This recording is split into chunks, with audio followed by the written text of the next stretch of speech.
नमस्कार, स्वागत है आप सबका। आप देख रहे हैं आपके साथ मेरी बात और मैं प्रिय रंजन भारती। दिल्ली में भारतीय जनता पार्टी की शानदार जीत के बाद अब बिहार की बारी है। बारी बिहार की है इसलिए कि बिहार विधानसभा के चुनाव होने हैं और बिहार विधानसभा के चुनाव के पहले ही काफी भूमिका तैयार की जा चुकी है। भारतीय जनता पार्टी ने पहले ही मुख्यमंत्री नीतीश कुमार को नया नेता चुन रखा है, घोषित कर रखा है और भारतीय जनता पार्टी उनके साथ अपने समीकरणों को साध रही है।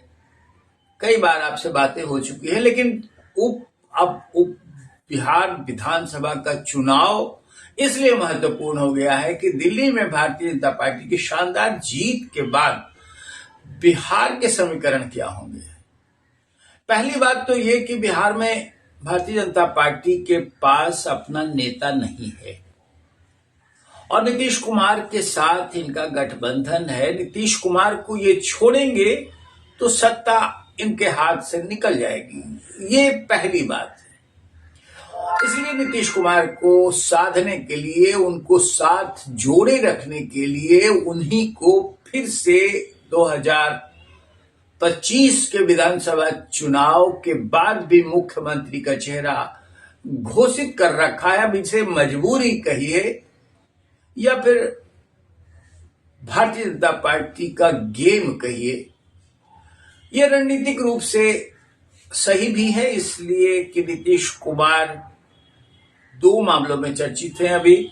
एक तो बहुत पुराना है कि ये हमेशा पाला बदलने के लिए माहिर हो गए हैं और दूसरा अब इनके स्वास्थ्य को लेकर के चर्चाएं काफी तेज हो रही हैं। ये बहुत अव्यवहारिक काम कर देते हैं कई बार, तो इनका ये मानसिक स्वास्थ्य को लेकर के सवाल खड़े हो रहे हैं। लेकिन फिर भी मजबूरी है और मजबूरी इसलिए है कि नीतीश कुमार नहीं रहेंगे तो फिर सत्ता निकल जाएगी हाथ से बीजेपी की। और नीतीश के साथ ये बड़ा फैक्टर इसलिए भी है कि करीब 15% वोटों के वो मालिक बने हुए हैं, यानी 15% वोट उनके रहने से उस गठबंधन के साथ चले जाते हैं। ये एक बड़ी बात होती है। लेकिन अब दिल्ली का चुनाव हो गया और भारतीय जनता पार्टी ने परचम लहराया, एक बड़ा संदेश गया। आखिर दिल्ली मोदी सरकार के नाक के नीचे होती है और पूरे देश में पहले से 18 राज्यों में इनकी सत्ता थी, इनकी या फिर एनडीए गठबंधन की सरकारें थी। अब 19वां राज्य हो गया। अब 20वां राज्य बिहार में तब हो सकता है जब भारतीय जनता पार्टी की अपनी सरकार बने, लेकिन वो बिहार में तो पहले से भी इनके एनडीए की सरकार चल रही है। मैं इसलिए ये बात कह रहा हूं कि 20वां तब हो सकता है जब बिहार में भाजपा बड़े भाई की भूमिका में हो जाए। बड़ा भाई यानी नीतीश कुमार साथ में तो रहे, यानी उन जनता दल यूनाइटेड के साथ गठबंधन तो रहे, लेकिन भाजपा का अपना चेहरा मुख्यमंत्री बने। अब ये मुमकिन है क्या? दिल्ली की जीत के बावजूद ये मुमकिन बिहार में नहीं लग रहा है। तो फिर बीजेपी करेगी क्या? थोड़ा सा स्मरण कराता हूं पीछे लौट करके आपको। अभी कुछ दिनों पहले ही अमित शाह केंद्रीय गृह मंत्री के बयान के बाद जो तूफान मचा था, उस बवंडर को शांत करने में भाजपा नेताओं को काफी मशक्कत करनी पड़ी। पटना से दिल्ली तक सारे नेता इसे साधने में लगे रहे। नीतीश की जय हो, नीतीश की जय जयकार करते हुए नीतीश कुमार को मनाने और उन्हें इधर उधर न जाने से रोकने की करतब दिखाते हुए फिर बाजी पलटी और अब प्रगति यात्रा में उनके साथ साथ यानी पीछे पीछे भारतीय जनता पार्टी भी हर काम में जुटी हुई है।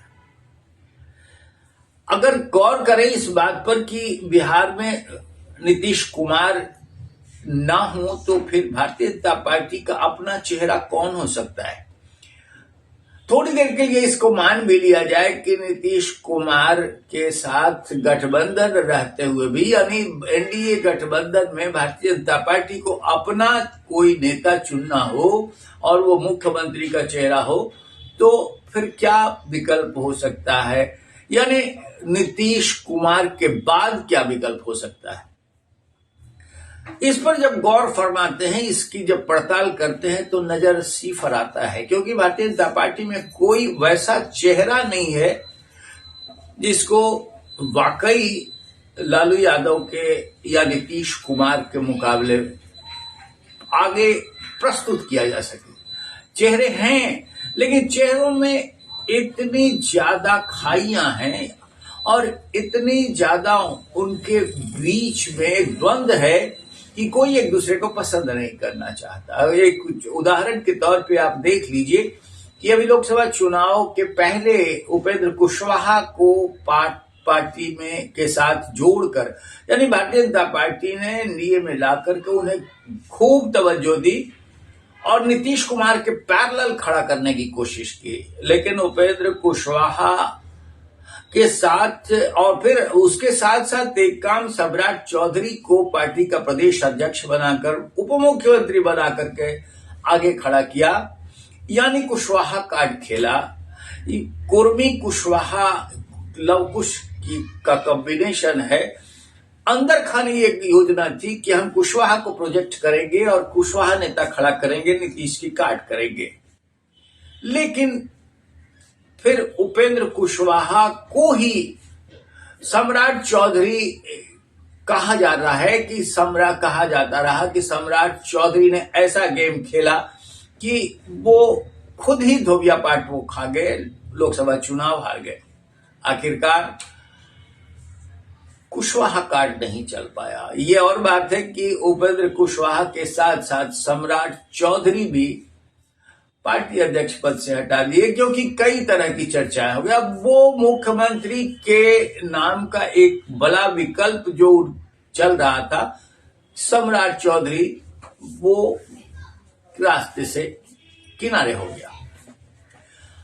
दूसरा अब प्रयोग किया गया कि जो पिछड़े समाज के हैं, पिछड़े समाज के वो दिलीप जायसवाल तांती समाज के, और उनको पार्टी अध्यक्ष बना करके आगे खड़ा किया गया। लेकिन इनके साथ बड़ी दिक्कत ये है कि ये एक सर्व स्वीकार्य चेहरा नहीं है, इनका कोई जनाधार नहीं है, और जनाधार के ऊपर जब तक कमांड नहीं होगी किसी नेता की, तब तक वो मुख्यमंत्री का चेहरा नहीं बन सकता है। अब ऐसे में फिर सवाल उठता है कि पार्टी क्या प्रोजेक्ट करेगी, किसे प्रोजेक्ट करेगी। एक तो नीतीश कुमार का विकल्प जब खड़ा करना है तो पार्टी उसके समानांतर कोई ऐसा चेहरा ढूंढे, वो दिख नहीं रहा है। और दूसरे, गठबंधन के दलों में फिर स्वतः स्फूर्त ढंग से जो बातें निकल के आ रही थी सामने, उसमें उपेंद्र कुशवाहा का कार्ड फ्लॉप हो गया। अब दो नेता और हैं जिनको लेकर के अति पिछड़ा दलित महादलित समीकरण का कार्ड खेलने का प्रयोग संभव हो सकता है। भारतीय जनता पार्टी ऐसा प्रयोग करने का रिस्क उठा सकती है। ये मैं कह रहा हूं कि अंदर खाने में ऐसा प्रयोग करने की चिंता हो सकती है, इस पर मंथन किया जाता रहा है। और वो एक चिराग पासवान का चेहरा है और दूसरा जीतन राम मांझी का। जीतन राम मांझी के नाम पर भारतीय जनता पार्टी थोड़ी सहमति बना सकता है, लेकिन जीतन राम मांझी और चिराग पासवान दोनों के बीच में द्वंद्व चल रहा है। गठबंधन के भीतर का अंतर्द्वंद है और दोनों नेता एक दूसरे को नहीं चाहते हैं। अब इसका इसको इस रूप में भी प्रयुक्त किया जा रहा है कि एक को नीतीश कुमार भारतीय जनता पार्टी के कार्ड के रूप में अपना हथियार की तरह, टूल की तरह उपयोग करते हैं, और एक को भारतीय जनता पार्टी करती है। ये अदला बदली भी होती रहती है, यानी जीतन राम मांझी अभी नीतीश कुमार के टूल की तरह काम कर रहे हैं। भारतीय जनता पार्टी को दूसरे नंबर पर रखने के लिए नीतीश कुमार भी दबाव की राजनीति करते हैं, और उसमें जो हथियार के रूप में जिस नेता का चेहरा वो प्रयोग में ला रहे हैं वो जीतन राम मांझी है। कुछ दिनों पहले लोकसभा चुनाव के बाद जीतन राम मांझी भारतीय जनता पार्टी के काफी निकट रहे और उनका इस्तेमाल बीजेपी प्रेशर पॉलिटिक्स में यानी नीतीश कुमार पर दबाव बनाने में करती रही। लेकिन अब राजनीति है और राजनीति में सूरत हाल बदलते रहते हैं।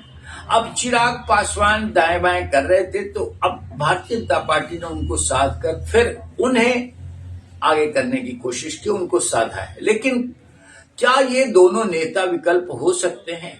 भारतीय जनता पार्टी इन दोनों चेहरों पर कभी विचार कर सकती है। किस रूप में?